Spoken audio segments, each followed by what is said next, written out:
আজকে তোমাদের সাথে শেয়ার করব মুরগির মাংসের এই রেসিপিটা। তো চলো স্টার্ট করা যাক। তো আমি মুরগির মাংসের ঝোলটা করার জন্য আমি প্রথমে কড়াইয়ের ওপর তেল, মরিচ, পেঁয়াজ এবং তেজপাতা দিয়ে নিয়েছি। তারপরে এর মধ্যে কাঁচা মরিচ দিয়েছি, মাঝখান দিয়ে টুকরা টুকরা করে, তোমরা দেখতে পাচ্ছ। এবার আমি এটাকে মাখিয়ে নেব। এবার আমি এর মধ্যে হলুদ গুঁড়ো অ্যাড করেছি প্রয়োজন মতো, তোমরা তোমাদের মতো ইউজ করবে। তারপর আমি এখানে মাংসটা মিশিয়ে নিচ্ছি। মুরগির মাংসের সাথে মশলাটাকে আমরা ভালোভাবে মেখে নেব। এরপর এখানে 3-4 চামচ আমি এলাচ দেব, সাদা এলাচ।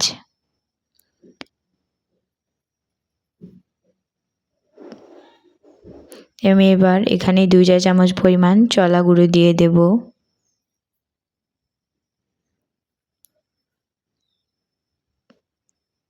তারপর আমি এখানে কালো ফল অ্যাড করেছি 1 চা চামচ। তোমরা তোমাদের প্রয়োজন মতো মশলাগুলো ব্যবহার করবে।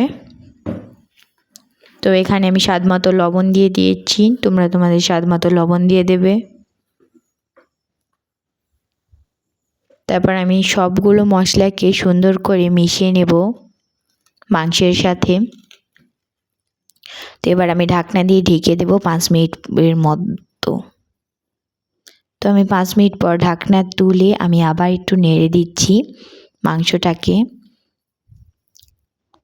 তো তোমরা দেখতে পাচ্ছ নেড়ে দিচ্ছি। এবার আমি এখানে স্বাদ মতো শুকনো মরিচের গুঁড়ো অ্যাড করে দেব। তোমরা কেমন ঝাল খাও তারপর ডিপেন্ড করে তোমরা মরিচের গুঁড়া দিয়ে দেবে। আমি এখানে আমার মতো করে দিয়ে দিয়েছি।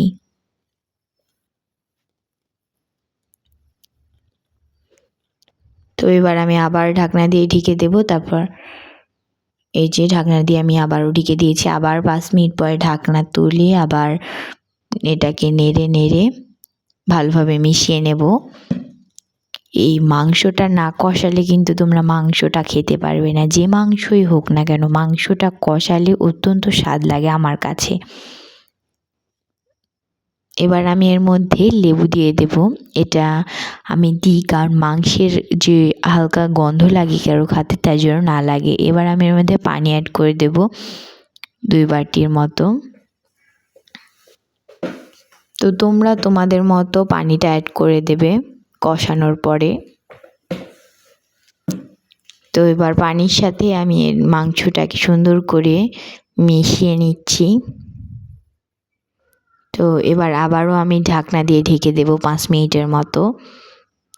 তো এই তো 5 মিনিট পরে দেখছি আমার রান্নাটা শেষ একেবারে। তো দেখো হয়ে গেছে আমার রান্নাটা। তো বলক চলে এসেছে। তো এবার আমি এর মধ্যে জিরা গুঁড়ো দিয়ে দিয়েছি, ভাজা জিরে গুঁড়ো। তো আবার এটাকে আমি মিশিয়ে নেব।